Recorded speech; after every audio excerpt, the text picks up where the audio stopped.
ధర్నా చేయడానికి రావడం జరిగింది. అయితే న్యాయం జరుగుతున్న సాయంత్రం వరకు మనం ఎదురు చూసినాం.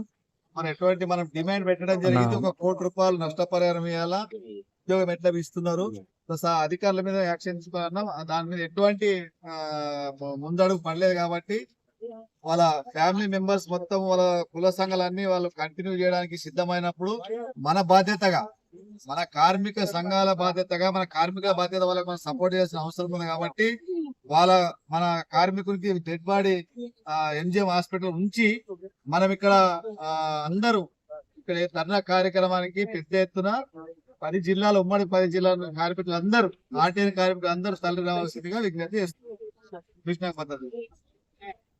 ఈ రోజు వరంగల్ సిఈ ఆఫీస్ ముందు ఉదయం నుంచి ధర్నాలో కూర్చున్నాము. సమస్య పరిష్కారం కాలేదు. కృష్ణ కుటుంబానికి న్యాయం జరుగుద్దనే ఆశ తగ్గుతా ఉంది. ఇటువంటి పరిస్థితుల్లో మనం పోరాటం ఏకైక మార్గం. కాబట్టి రేపు అంటే 4 డిసెంబర్ తారీఖున చెలో వరంగల్ కి అటు సాయిల్ గారు, ఇటు జేఏసీ పిలుపునిస్తా ఉంది. రాష్ట్రంలో ఉన్నటువంటి ఆర్టిజన్స్ అందరూ కూడా రేపు 10 గంటలకే వరంగల్ కి రావడానికి సిద్ధంగా ఉండాలని చెప్పేసి పిలుపునిస్తా ఉన్నాము.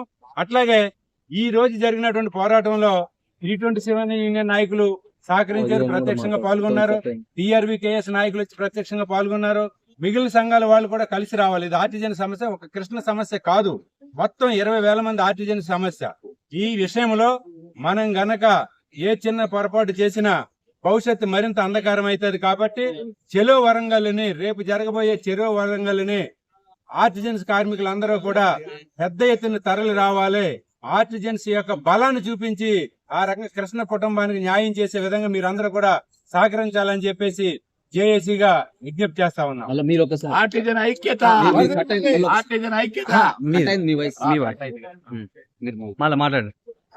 తెలంగాణ రాష్ట్రంలో ఉన్నటువంటి మన విద్యుత్ సంస్థలో ఉన్నటువంటి ఆర్టిజన్ కార్మిక సోదరులకు విజ్ఞప్తి, రేపు కృష్ణ కుటుంబ విషయమై మనం పెద్ద ఎత్తున నిరసన కార్యక్రమం చేపట్టాము.